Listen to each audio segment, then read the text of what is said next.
कुंभकर्ण की खोपड़ी में कैसे डूब गए थे पांडव? क्यों गए थे पांडव लंका और कैसे पांचों पांडव कुंभकर्ण की खोपड़ी में डूबने लगे? किसने बचाया पांडवों को डूबने से? क्या था आखिर खोपड़ी का रहस्य? यह कथा द्वापर युग के अंतिम चरण की है, जब महाभारत का युद्ध होने वाला था, जिसके चलते कौरव और पांडव अपनी दो सेना एकत्रित करने में लगे थे। कौरव और पांडव दोनों पक्ष को सेनाओं की आवश्यकता थी, इसीलिए दोनों पक्ष अपने सगे संबंधियों या जानकारों को युद्ध के लिए आमंत्रण भेज रहे थे। एक दिन पांडव अपनी माता कुंती के पास गए, जहां उन्होंने चिंतित होते हुए कहा कि माता, यह युद्ध हम कैसे जीतेंगे, क्योंकि कौरवों के पास सेना की तादाद ज़्यादा है। तभी माता कुंती पांडवों को सेना के लिए दक्षिण दिशा में जाने की बात कहती है, जहां पर मौजूद थी लंका। पांचों पांडव माता कुंती से आज्ञा लेकर लंका के लिए निकल गए।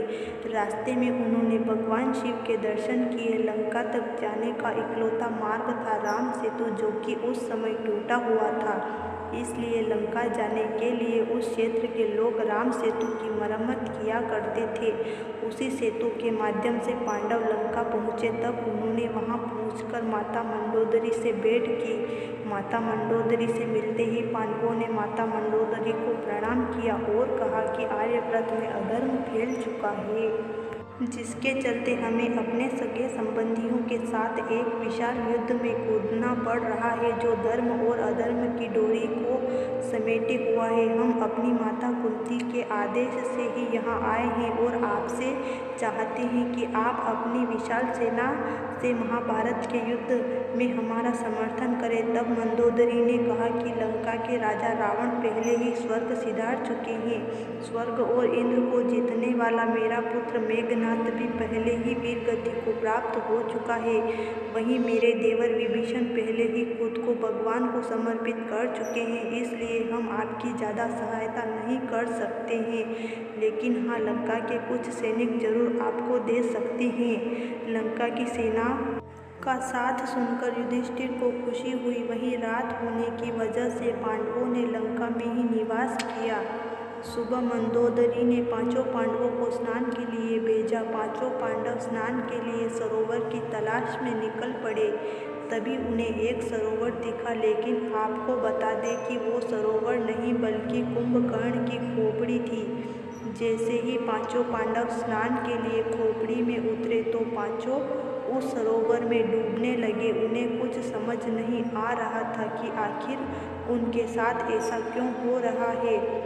तभी वहां मौजूद एक ग्वाले ने पांडवों को खोपड़ी में डूबते देखा और यह बात जाकर माता मंदोदरी को बताई।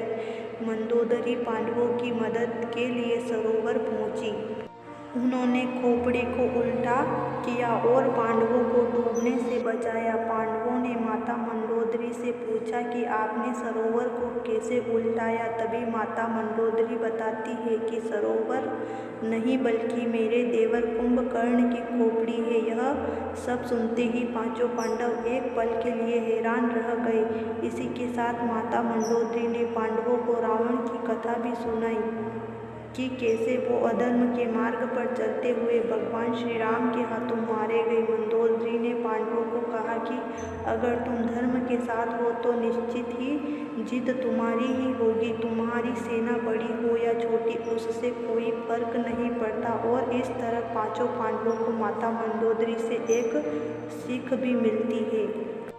तो मैं आशा करती हूँ दोस्तों कि मेरे इस वीडियो में बताई गई कथा आपको ज़रूर पसंद आई होगी। अगर हाँ तो कमेंट में ज़रूर बताएं और साथ ही मेरे चैनल को लाइक, सब्सक्राइब और शेयर करके जाना। धन्यवाद दोस्तों।